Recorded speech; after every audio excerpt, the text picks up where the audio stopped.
Is it just because I'm eating? There you go. Okay, it sounds That's good now. Okay, it was just because my mouth was full. I can hear that your mouth is very moist.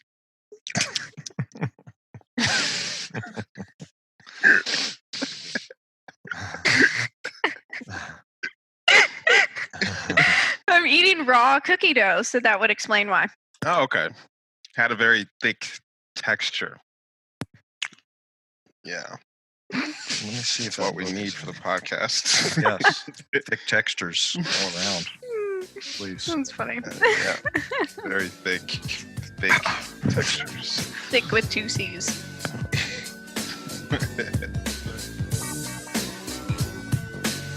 The big hormone Enneagram.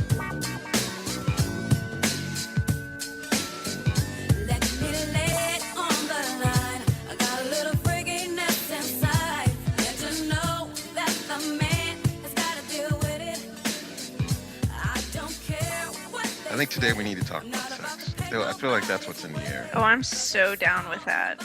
Yeah. You Yeah, guys are I'm feeling disgusting. Sexual What? instinct. That's what. Mm. Did you say you two are disgusting? Yeah. Sexual instinct. Oh, For yeah. some reason they were offended by male bird dances. It was like, what the fuck? Mm-hmm. Calling that. I don't even know what that is. Well, just birds that, What? there are these incredible bird mating dances that male birds Oh, like the do. birds who dance for the. Oh. Yeah. Yeah, yeah. And, I mean, just some That's incredible, and I was just talking about it with fascination and just how strange it is Okay.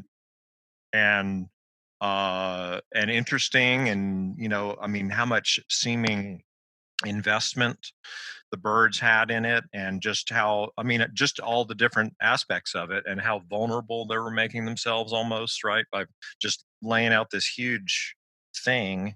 And these women came at it like, I somehow they brought it into the male female competition thing or something. It had nothing to do with what I was saying. It's weird as shit. Yeah. Well, it How- comes from the standpoint of women don't have a sex drive, Mm-hmm. and it's just misinformed And that they wrong. couldn't, and that they wouldn't But like when- sex just for sex. Mm. Right. Heaven forbid we Heaven don't want a forbid. heart connection while we're fucking someone. Right. God. Yeah.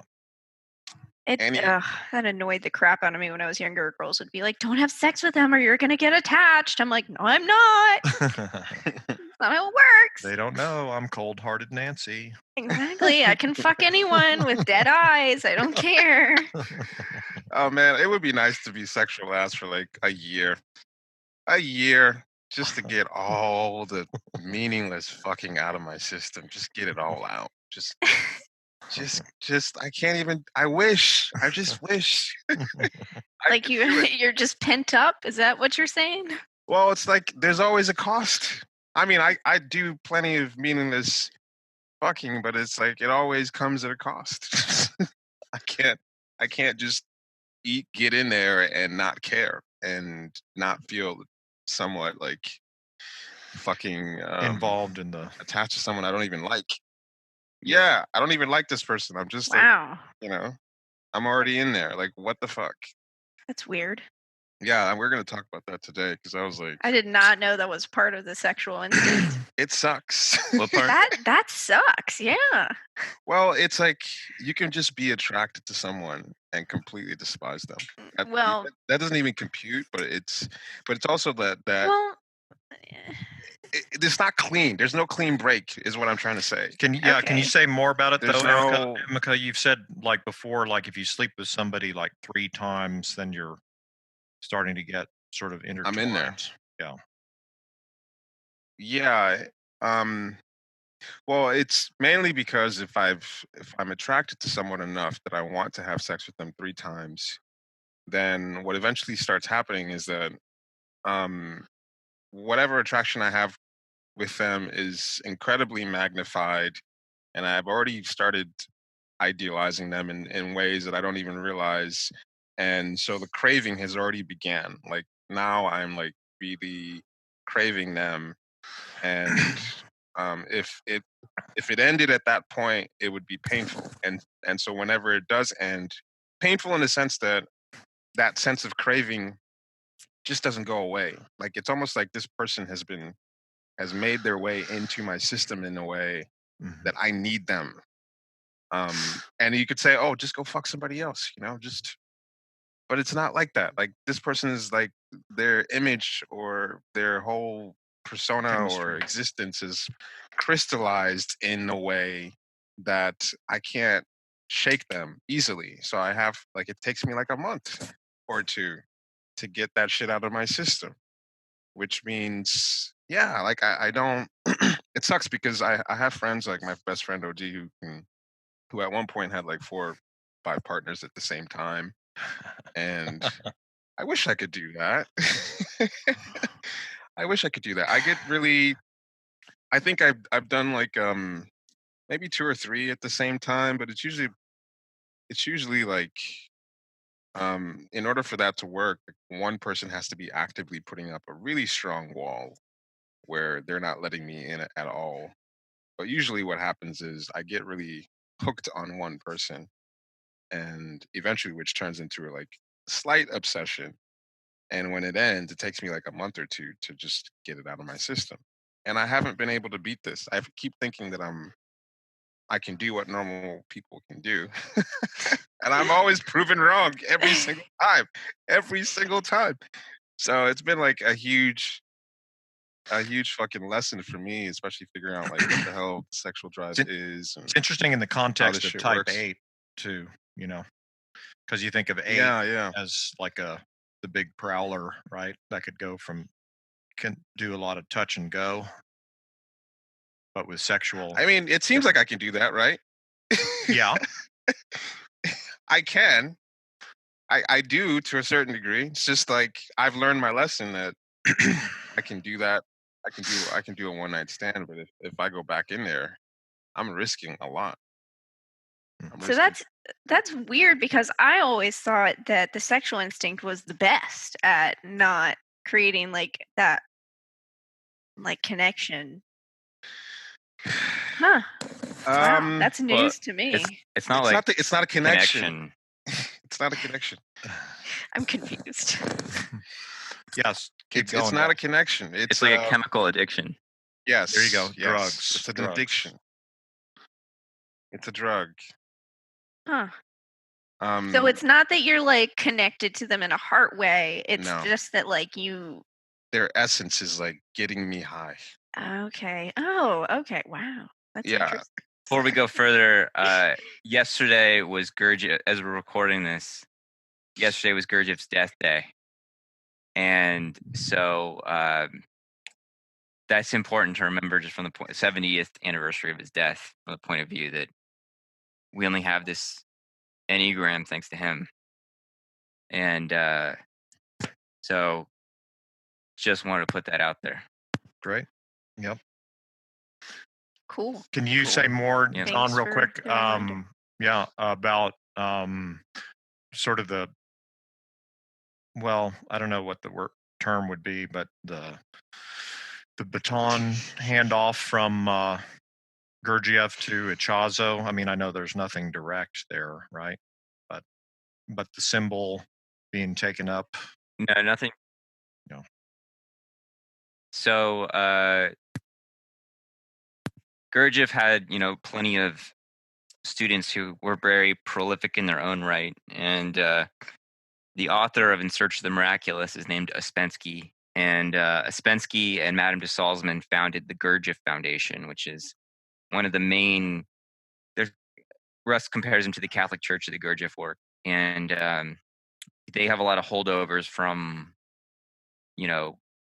England in World War II and the kind of time it was established in. But and they're very strict. My lineage, or like the group I'm in, is in the Bennett tradition, which is a whole other story. But from a student of Ouspensky's, there was a guy named Rodney Collins, and he wrote numerous books, but one of them is Theory of Celestial Influence, and he combined astrological types with the Enneagram. And he taught in South America, I believe, and some sort of quasi fourth way groups. And I can't remember who his name is, but I think it's like Leo de something.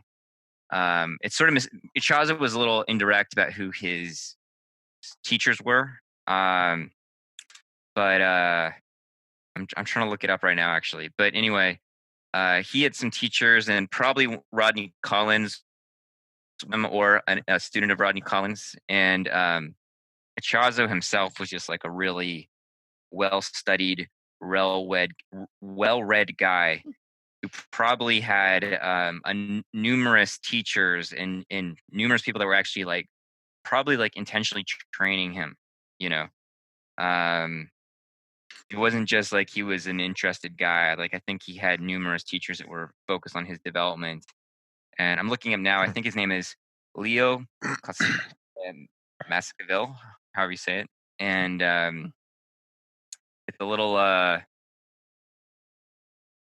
guess he was part of the esoteric orders of Martinism and the Rosicrucians. But anyway, he probably taught Ichazo, and Ichazo read a ton of shit and was really well versed in like Greek Neoplatonic philosophy and the Enneads by Plotinus and these guys, and so Kabbalah. So I think he naturally like had all that stuff in his brain and just saw like, oh, they're all kind of the same thing.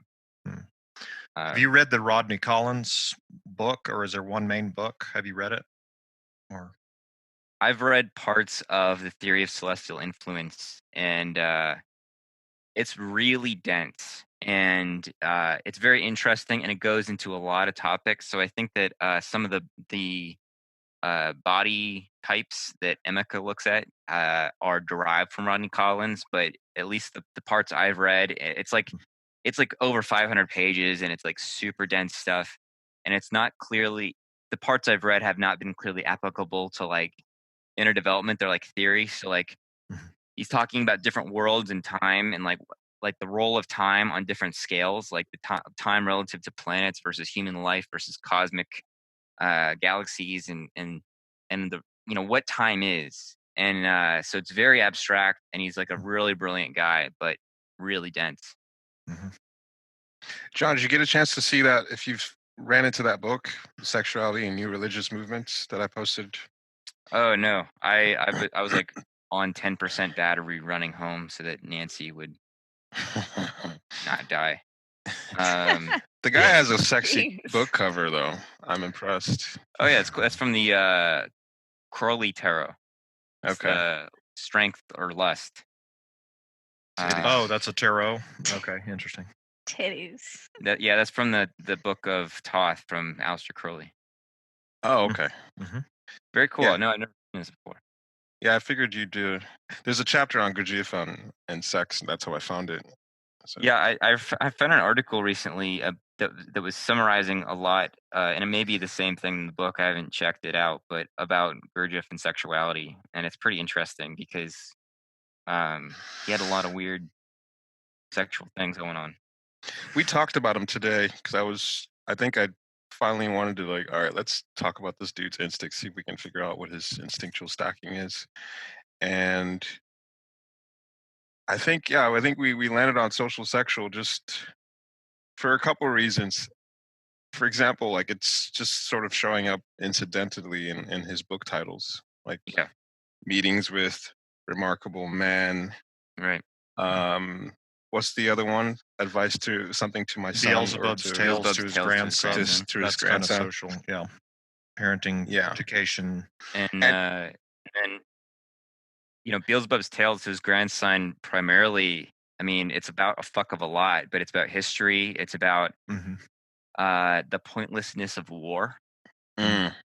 And part of that is that he taught, like, he had to move just throughout his whole life. There were just wars, World War I, World War II, and revolutions and things like this. And so a lot of his teaching had to move progressively westward as wars were breaking out. He got shot by stray bullets a couple times and all this kind of shit.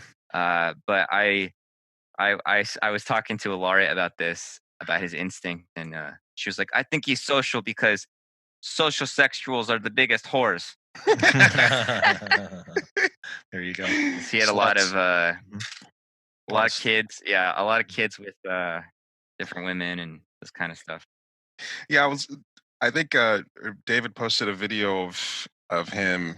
Just the general image. It just reminds me of at least my dad. Like my dad has this has this thing where he has a big mustache and hats, and there's a certain Godfather image that comes along with that I associate Distinguished with gentleman. Social 8, where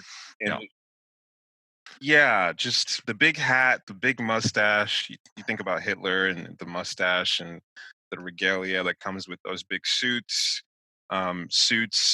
big hats, mustaches. It just gives you like a chieftain type of status look to it, that Right. like an important person. My dad still has that thing. Whenever we hang out, he's always got some kind of hat and impressive suit thing that he's wearing.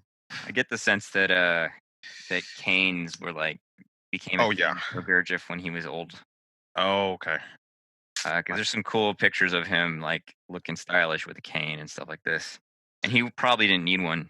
You know, like he wasn't frail.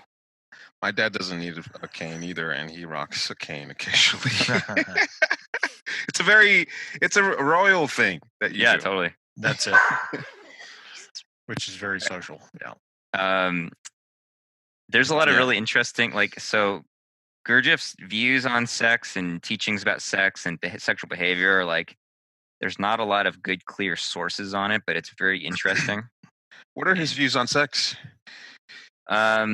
I know you mentioned the masturbation thing.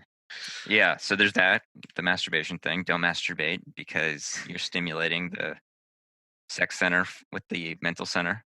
But I'm trying to recall, like, so, you know, he was teaching in like the early 20th century, and there's a lot of Victorian hangover, and he was teaching a large part, especially in Russia, a lot of aristocratic people.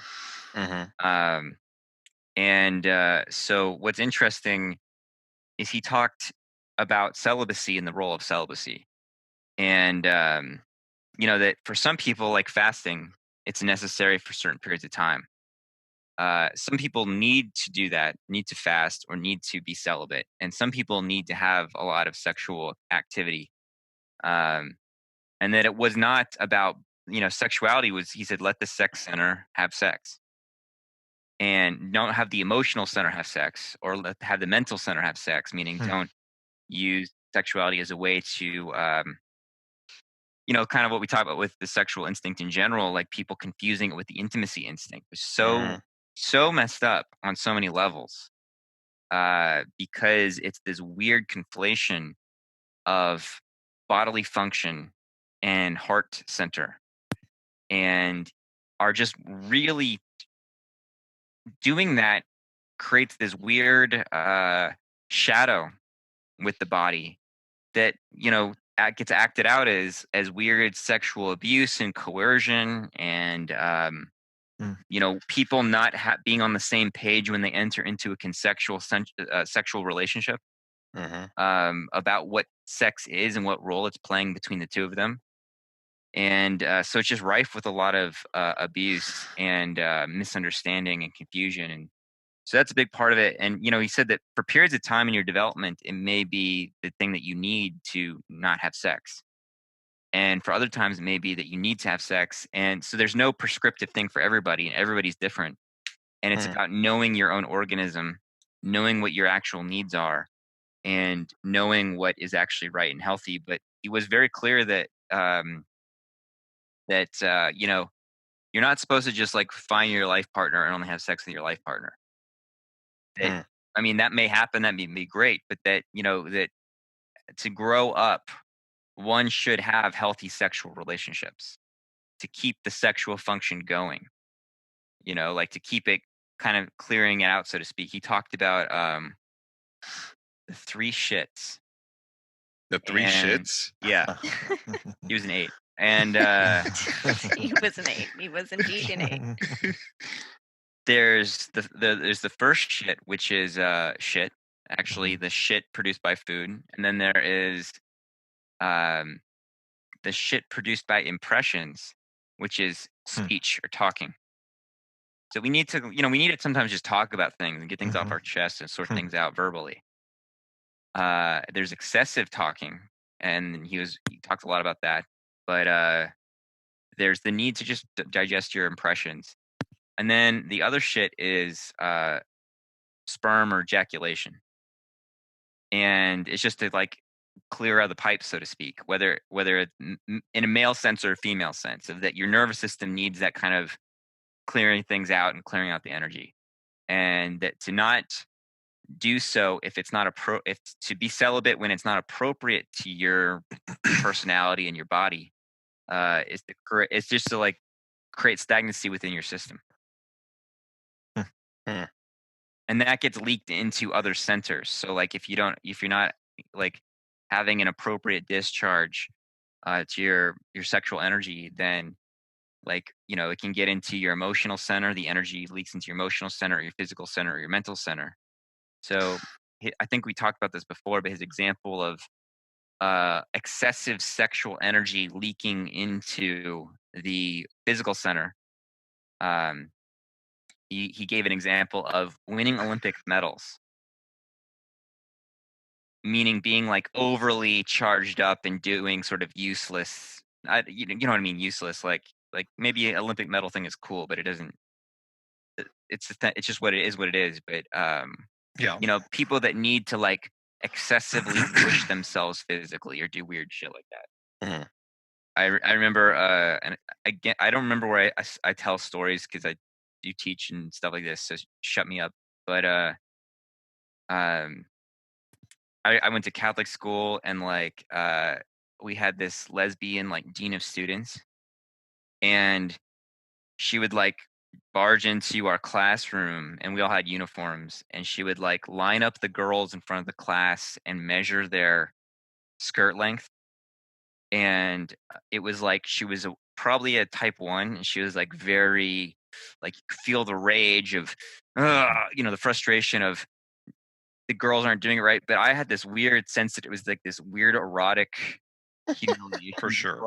display. Yeah. And she was getting off on her rage, and like I didn't even, I was in high school or middle school or something, and so the whole sense of lesbianism and all that kind of stuff I wasn't very clear on. But I it was like this passionate hatred for the length of their skirt because young boys might get erections or something, and it's like blaming the girls for it, and it's like kids are going to get erections, and that's just life and whatever.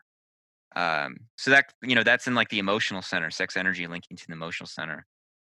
And then Mm. mental center would be just like all kinds of delusions and weird beliefs, and he describes sex energy leaking into the other centers is characterized by its vehemence and uselessness. Hmm. So it's useful to see where we are having completely useless beliefs or emotional reactions or compulsions that have that we think are completely important and necessary, but actually are really useless and don't give us anything. So hold on. So when you like, for example, with me, like, say I'm having sex with someone and I'm starting to get really addicted to them, and that starts to inspire a bunch of emotions and really strong emotions about this person based on the fact that I am addicted to them. So would that be an example of the sex center leaking into the emotional center? Well, it's not saying don't form emotional attachments with people you have sex with. Right. I think that's a healthy and natural thing, but I Like an think infatuation. well, yeah, and I think that's nature. Okay. But I think what he would, like, I don't know what Gurdjieff would say, but there's identification with like the feelings that you're having and letting it cloud and overrun your whole sense of self. Okay. And also being aware of like sexual types. I mean, everybody I think is prone to mistake sexuality and love, Right. and knowing the difference. And like I think when when your infatuation, meaning your sexual instinct, is really hooked on somebody, uh, part of what you can do is sense the difference in the energy, the quality of energy between the heart and the sexual instinct. Because yeah, it's this like compulsion and addiction and all this kind of stuff, but you can actually learn, I think, to hold it in such a way that the energy doesn't need to necessarily attach to the object, meaning to the person. Hmm. So I've had experiences where, like you might, like I might have like a crush or an intense attraction, and holding it, and it's, I'm not saying it works all the time, but holding it with presence and breathing with it and all that kind of stuff, uh, the libidinal or psychological energy, I think, can be worked with so that it's not so entirely attached to the person. Hmm. Because I think sometimes people that we become attracted to are opportunities for us to liberate some new energy in our system. And I think that's one of the like functions of the sexual instinct. But we live in a world where we don't just act on our sexuality freely, because of the, for a lot of reasons. But and I'm not saying it can't be attached to a person, but there's a way we get compulsive about a person. And when that compulsion is matched by them, it's like it feels like we're in love, and and then we find out maybe a month later, oh, we're not really in love. We just got addicted. Yeah. So it becomes a way of observing the operation of the centers, because in love, in real love, there's a certain way that you can be selfless, whereas in infatuation, you're not selfless. True that. Infatuation is like, I fucking want what I want. And you might feel a lot of positivity and a lot of sense of service and stuff like that, but and it's fine. It's not bad that it's like this, but it's just different. It's a different animal. And so when infatuation and love come together, I mean, that's like passionate love, but it's actually love. Whereas we're often bound to mistake the body and the reactions the body's going through with sexual or instinctual stuff. It's the same thing with like when we eat something to feel emotionally cared for, Mhm. like comfort food or whatever. It's no different. Using sexuality to deal with emotional issues.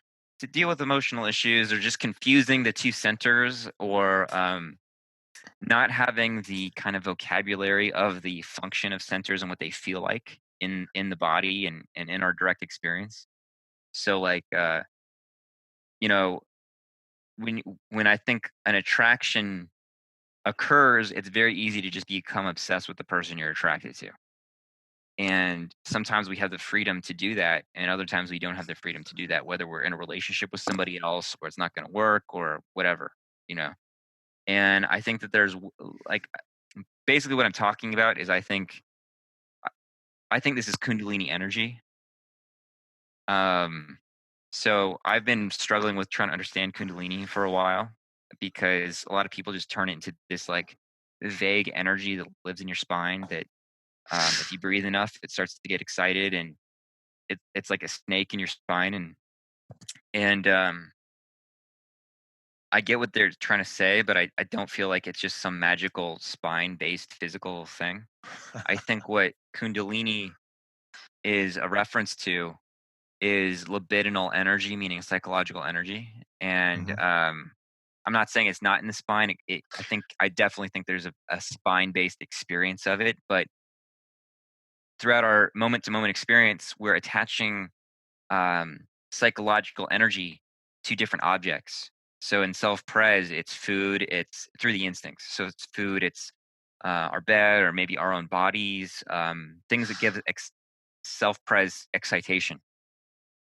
In sexual, we're doing the same thing with people we're attracted to, and the things that we think will bring attraction, like our talents or whatever. And then in social, it's like other people, and also talents that we think we're going to connect us to other people.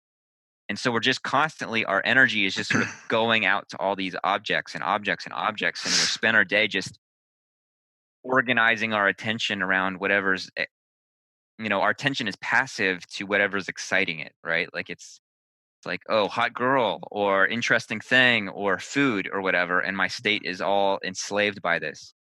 It's interesting what you said. And so to reclaim it.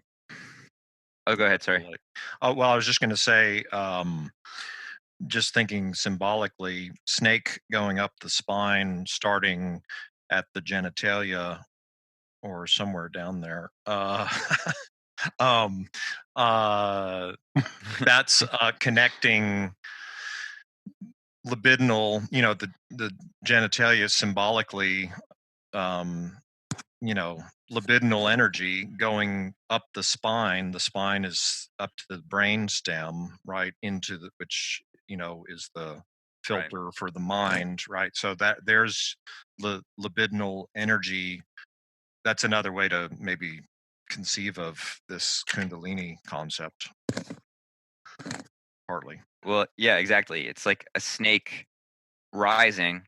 Yeah. A snake is an earthbound, Yeah, reptilian, instinctual creature. where the shits are. And so any kind of like flying serpent motif or archetype is about the spiritualization of an earthy thing. Mm-hmm. So when Gurdjieff actually in Search of the Miraculous warns against Kundalini, saying, let me pull up the quote because I have it in my book draft. But he warns that it's a force of sleep in people and a force of delusion. And I think what he's referring to is the way Kundalini it's attached to objects. So here it goes. Kundalini is a force put into men in order to keep them in their present state. If men as in human beings could really see their true position and could understand all the horror of it, they would be unable to remain where they are for even 1 second. They would begin to seek a way out, and they would quickly find it because there is a way out. But men often fail to see it simply because they're hypnotized by Kundalini. Kundalini is a force that keeps them in a hypnotic state. To awaken for man means to be dehypnotized. In this lies the chief difficulty, and in this also lies the guarantee of its possibility, for there is no organic reason for sleep, and man can awaken. So he doesn't say a lot about sorry, go ahead. I was just going to say that ties into, how I conceive of the instincts in my symbolic archetypal modality of where there's really the sexual instinct is sort of it's the go-between for libidinal energy, and it sort of is the thing that lights up the circuit board of the instinctual self, which would be the thing that Gurdjieff's talking about, which lights up, animates the personality type, right, is coming from the insecurity, let's say, of the instincts, right, which stays alive because of the electricity of that snake. And one thing about snakes in mythology and in spirituality and all kinds of contexts is there's never, you can't ever rest on what a snake is, on whether it's good or horrible, right? It's either it's an amazing thing about snakes, is that it's death or it's transcendent, conceptual God space spirituality, right? It's and so it's they're always sort of traveling together in multiple ways and contexts. I don't know if I even said anything right then, but there you go. Totally. It's it's ambiguous. Right. It's serpentine, right? And it's like a serpent in that it goes up, down, wriggles, right? And it doesn't stay the same shape. It's not, it doesn't form into just good or form into just bad. It just keeps it keeps changing shape, it keeps shedding its skin, it just keeps going, snaking, right? And it doesn't rest. And in a sense, you can again see that lighting up, let's say, being the power source, if you will, again, connecting that to libidinal energy, Kundalini. I don't really know how to separate all the terms very well. I'm not, yeah, anyway. But You're a uniter, not a divider. yeah, that's it. So, but yeah, you get where I'm going. So it'll come up Totally. many times. Well,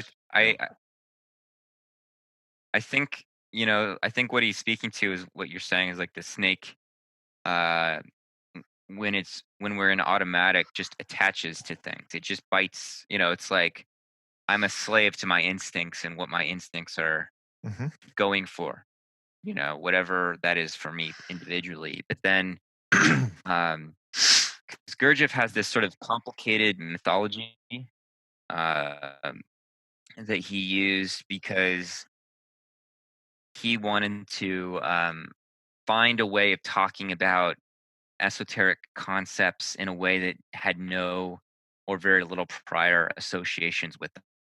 So he had these sometimes complicated mythologies, and in Beelzebub's tales, there's this story of how there was a cosmic level mistake, like on a higher level, and to correct this mistake, part of what happened with the mistake is that there was an imbalance of the distribution and maintenance of energies.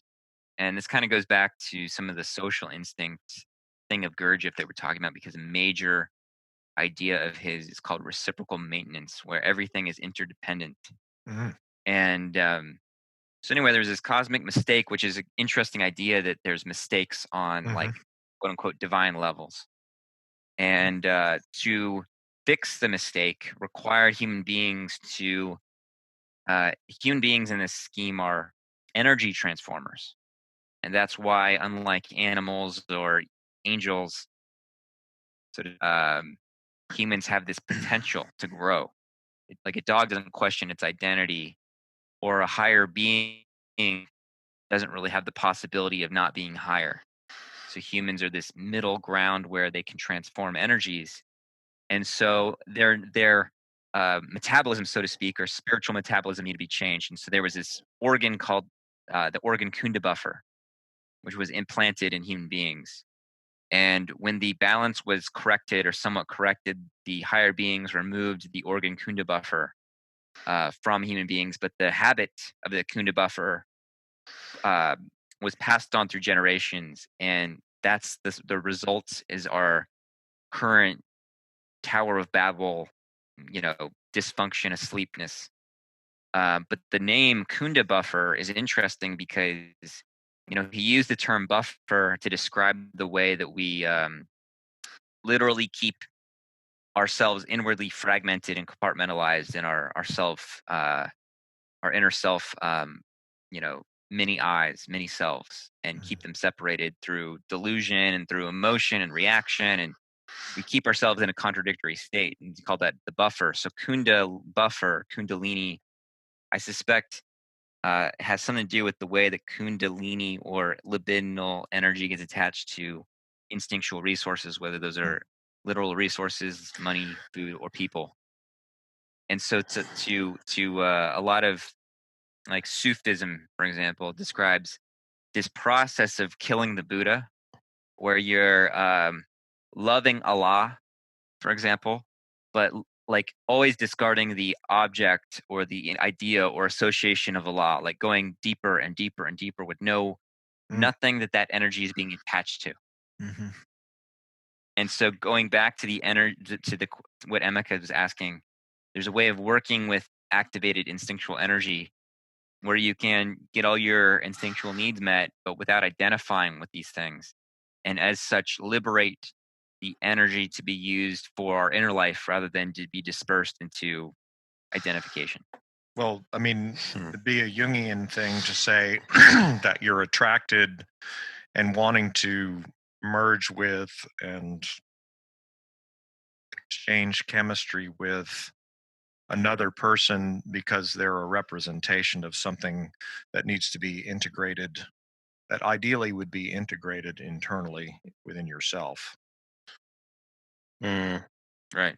Basic Jungian. that's a good.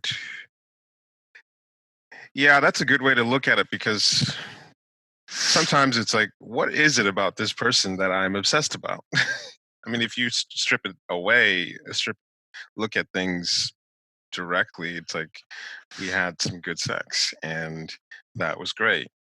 And now I'm like trying to figure out how to merge my entire being with this person. Like, what's happening and why is it happening? And so it's like there's something about them that represents something for me that I need to acquire. Totally. But I mean, who's thinking about that when they're in the middle of it?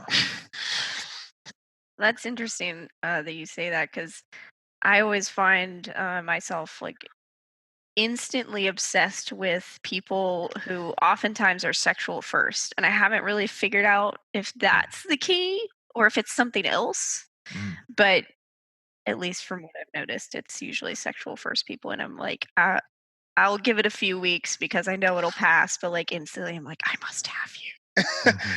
I'm curious about your experience with your understanding of the sexual drive and how you came to figure out that your sexual last, and like, how did you what's been your experience with the sexual instinct as you began to understand it over the past few years? I still don't understand it fully, to be fair, but it, the times that I've kind of come into contact with like my like me myself actually experiencing the sexual instinct, um, it's very physical, um, which the other ones aren't as much for me.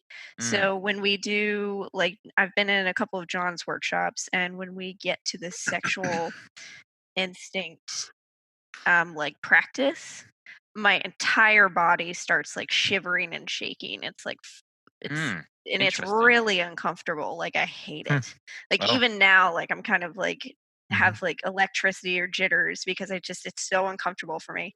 Huh. And it's not about sex. It's just the energy is so like so I don't really understand it, but that's my experience. It's like a full body Does it feel kind of discomfort. like shaky, like kind of feeling? Um, yeah, it almost feels like I like drank 20 cups of like coffee. Does your body feel a little colder or hot? Mm. Like, does your temperature change in a dramatic way? I get hot, yeah. Because like a lot of that sounds very similar to trauma response, and not necessarily saying you're traumatized, but like and maybe not, but in terms like not trauma necessarily, but the activation of the sympathetic nervous system.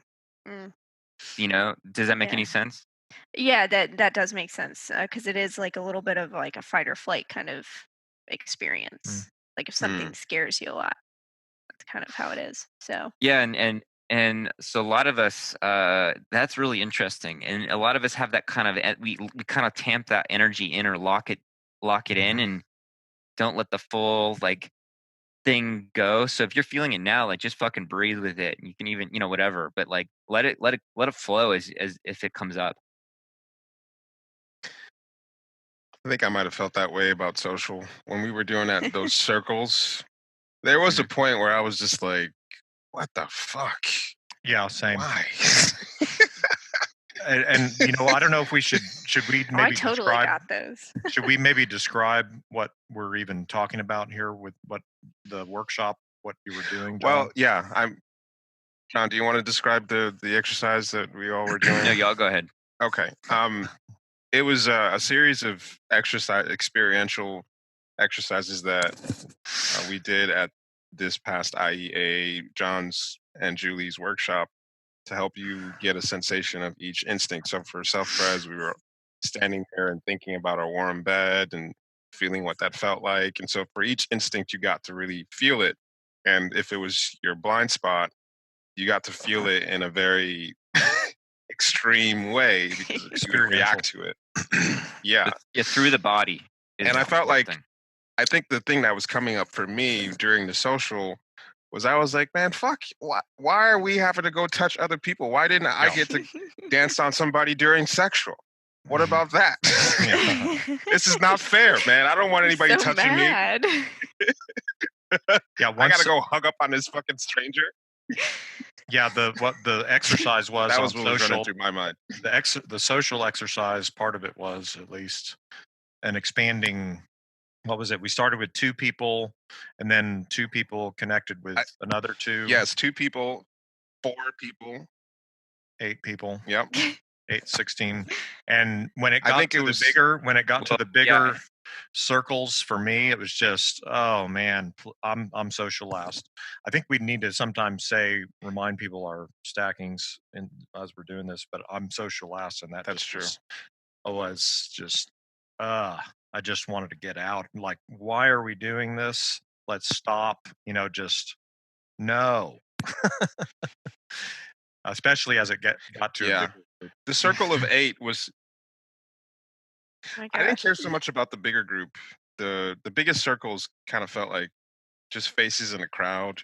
It was the circle of 8 where it was still very intimate in a way because I was very aware of everyone in the circle. And so it felt like I have 7 eyes watching me, and I'm very aware of who these people are, and I don't like any of these people except maybe for 1 or 2 people, and I'm feeling them, and I can't shake them off. Whereas when it's like 50 people or whatever it was, I'm really not able to sense or be impacted by any one person in particular. It's just sort of this unspecific crowd energy, which is really easy for me to detach from. So I was more uncomfortable with like 8 people, almost like I had to be accountable to them in some sort of way, or there was some kind of expectation of something. Because everyone gets Which to is see you, like, yeah, it's just like, no. Well, so this is a really interesting thing, and it's cool that it's paired with our talk about sexual instinct because, so there's so much confusion between sexual and social in the Enneagram world, and I'm sexual dominant and social blind, and I think I said this on I don't remember where I say things. So I repeat. I'm gonna keep repeating forever. But people always told me to like get in touch with my social instinct. I needed to join a club or network, which would just be horrible for me. And so I started I do a lot of sensation based practice from my Gurdjieff work and breath work stuff. And so I started noticing the effect people had on my body physically, like just being around them. And I was like, oh shit, this is the way to actually develop a social instinct. It's not to pretend like I like other people, but to actually notice what are the signals and sensations that I'm receiving from being around people that are not based just on if I'm attracted or aroused by their energy. And did I tell a story about the girl on the bus? Yes, you did. Okay, yeah. So You should that tell was it again. I don't think you told it on the podcast. Yeah, I you think should we just tell it. all heard you tell it. Oh, okay. Tell it on the podcast. So I teach, a lot with Julie Harris, and I was going to go meet her for some meeting. And I live in Brooklyn, and the L train is horrible. And I was supposed to go on the L train, and it turned out it decided to be closed that day. So I'm like at the station, which is not close to my house either, and I'm like thinking like, oh god damn it, like I gotta get to Greenpoint. And there's this girl, and she's cute, but I'm not like into her, but she's just she's cute. And she goes, oh, are you looking for the shuttle bus, like instead of the train? And I was like, yes. She's like, oh, it's over there, thank you. And so I'm walking very determined to the shuttle bus stop, and she keeps talking to me, And I'm like, why is she talking to me? I thought like I just didn't understand it. Yeah. And part of the assumption of social blind is that like people just want something, and Yep. and it's sort of like why talk unless there's a distinct purpose to talk. It's modular. And it's what? Modular. Modular, like you just What do you mean? we're just plugging in this right now, and then we're unplugging and we're going.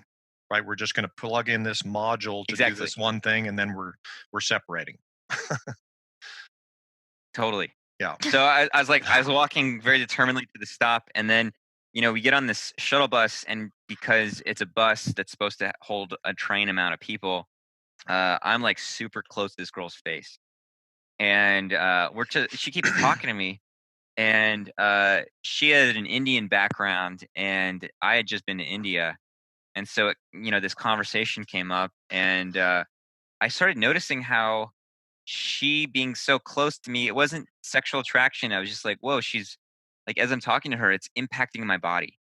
And I Mm. started noticing, Mhm. speaking of spine and Kundalini, like I was noticing the sensation going up my spine like a circular, like almost like a, I forget his name, but the Montauk Chia talks about like a circular energy circuit or something. I don't know, but I was noticing, oh, like what I have to say, it's not because I'm thinking about what to say, but it's coming from listening to what my body is, what's arising in my body.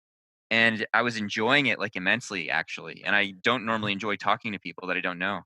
And and we had, and then we got to the station, and we hugged and we said goodbye, and it was like clean. It wasn't like we needed to grasp onto this connection or anything, and it was such a teaching moment for me. And I was like, I came to Julie and I was Mhm. like, holy shit! Like I had this experience and it was like really cool. And da da da.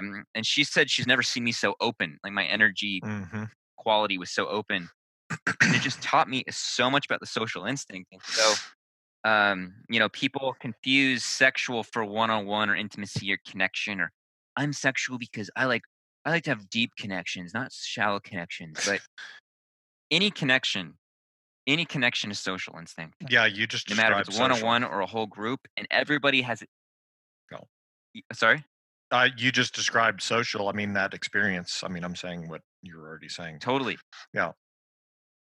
Totally. And, and so that was such like, everybody has a different quality of relating to the social instinct and how they express it. So some people have a preference for one-on-one. Some people may have a preference for groups or feel more comfortable in a crowd.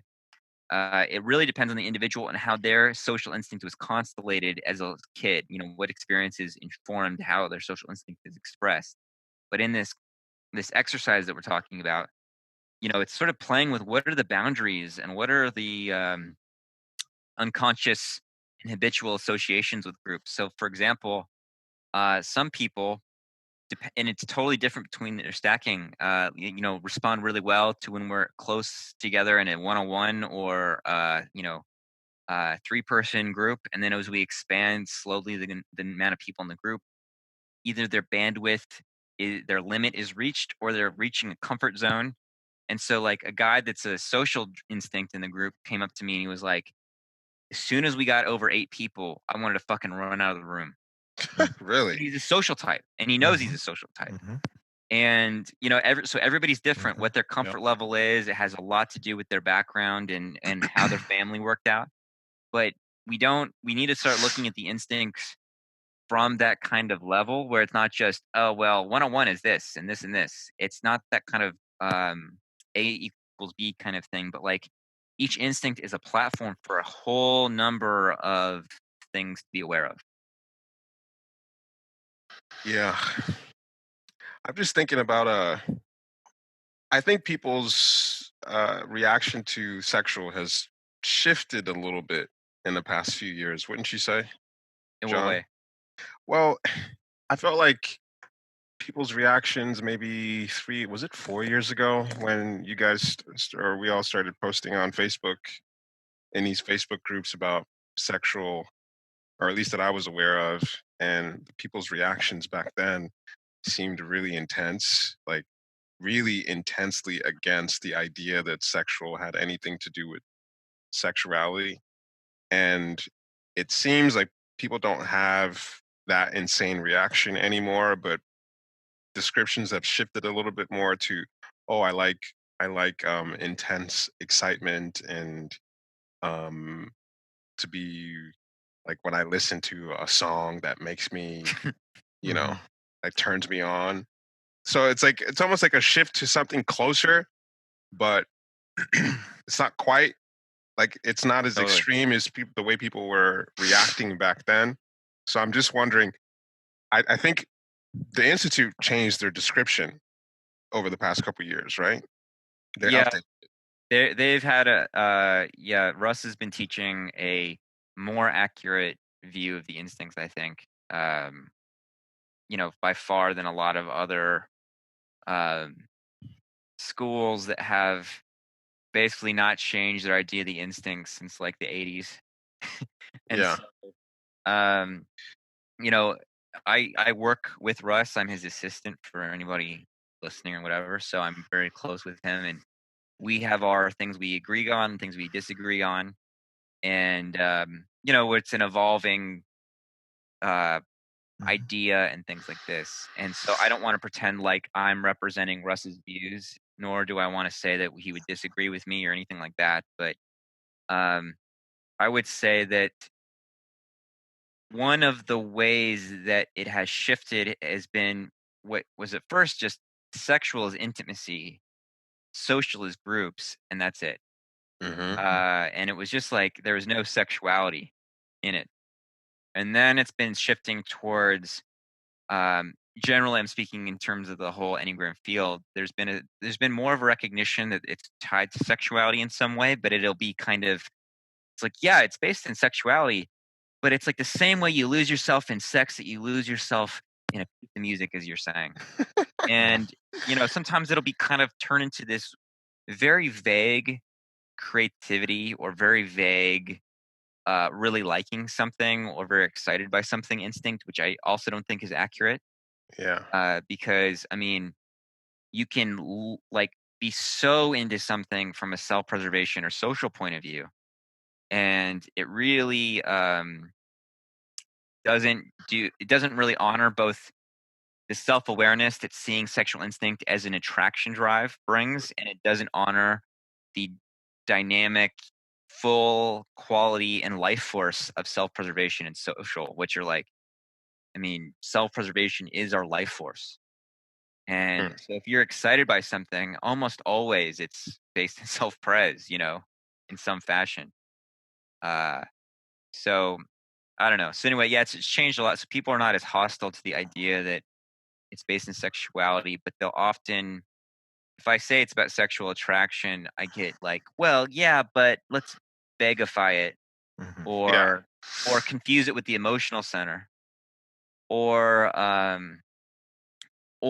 it'll be like, oh, but that's a like the idea that humans are highly sexual is a male perspective, Hmm. Oh God. which I think part of that's a generational point of view. I think part of that Mhm. is like a lot of my view on that comes actually from female anthropologists like Sarah Baffler Hardy or Helen Fisher. And I'm not saying that expresses their views exactly, but that's like based on a lot of the understanding from and Esther Pearl, who's not a biologist, but how human sexuality works is much different than what culture says it is. And so, whenever I talk about sexual based in attraction to younger people and generally people who are not from a conservative background, they're like, "Oh yeah, definitely Yeah. male, female." It's like, yeah, everybody's on the prowl. Yeah. Everybody's on Tinder. Everybody's like hooking up every week. What are We're you all talking out about? here to get it. You know? Yeah, everything is sexual, everything is social, and everything is self-pres, and like Mhm. owning that and recognizing that we're human animals. And I mean, you can't walk around the internet without running into it on every fucking page. That's one thing that stands out about our crew, group, or scene, whatever you want to call it, is that something happens when you have an average age of people that are on the younger side. Yeah. They're things that we take for granted, which is just like our people around our age take sexuality for granted because it's just part of acceptable culture to talk about. Everyone's hooking up, everyone's out here throwing up selfies and this and that. So it seems like you mentioned, like a generational thing. Like our parents feel like it's not appropriate to throw that kind of shit in public on social media profiles. It's no big deal for somebody to put up a thirst trap that's around our age, but you don't see anybody around our parents' age doing that. So, Yeah. I think it's part of the reason. Also, the religious thing is that's another conversation. Well, there's, so part of what has corrupted us is the internet, and it's like there's the idea of privacy and compartmentalization is really eroded. Like, so what I get from a kind of older generation, whether it's religious or professional, is this idea of presenting a very professional persona to the world, and really like feeling like there's a need to uphold the professionalism Hmm. versus the private or personal life. And where I feel like, you know in the world of Instagram, there's people turn their personal life into their brand, and people will be friends with people on Facebook and then swipe on Tinder and see that they're dating or whatever. And it's like there's not a real way to hide how human beings are in the same way, because everything is so proliferated on social media. Hmm. And so uh there's like, younger people just seem to get how people, like, there's a generational differences, there's generational differences, but we were raised like, I don't know, like, you can probably still find everybody's MySpace with their like 15-year-old selfie of their shitty abs, or like budding cleavage, like, and it's just permanently on the internet, and you can't escape it because you were 15. So it's like that the kind of way that certain boundaries are upheld are just different, and yet I don't think that they're less respectful necessarily. I just feel like they're held differently. Yeah, just the whole phenomenon of Tinder, that just wouldn't fly in our parents' generation. That the concept itself, you have an app where you put photos up, and you might meet someone who also put photos up that you think it's sexy, and that's how date that's the number one people that's the number one way that people meet nowadays.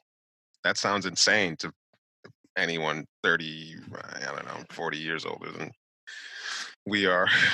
I can tell you 40 as years older than we are. That's a lot. Hey, that's very That's old. that's a couple generations. as It's the like my old guy, grandmother. as the old guy in the group, I can tell you guys, it's like everybody seems, just like in the last 10 years, I'd say, uh, the psychological awareness, self-awareness is uh, greatly increased. And it's because of the internet, over the last 20 years or so. And I don't know if you guys notice this. When you say psychological, And I don't mean that people are actually good at psychological awareness, but it's sort of just out there as a thing. You know what I mean? And because okay, it's imperfect, it's evolving, it's going to take time, it's still screwed up and tangled up and fucked up. But there's, because of just everything you guys were just talking about, you just the reality, the pretense, is dropping of what it is, just all the hmm. false stuff of the older generations, right? And I mean, for one way that it comes up for me, and I don't know if you guys have this experience, but when I look at a movie that's just even 10 years old, it's just it doesn't have enough awareness you can see that it's almost a different time, and it's just 10 years old. I don't know if you guys have that experience, but there's something that Hmm. comes through in the zeitgeist of the, or somehow in the vibe of the movie, that it's not, I mean, everything's getting faster and faster in terms of um, just how much people are psychologically aware. Again, it's not psychologically aware in the sense of, say, having expertise in personality types or anything like that, right? But it's Or just personal insight. right. It's partly that there are, because of the internet, because of the proliferation of information, there is much more continual hybridization, and people don't so cleanly fall into groups, into group separations, categories and so forth, um, because I don't know, you just have more freedom now to sort of pick and choose what's of interest, and you can just do that in the privacy of your own world through the internet. Anyway.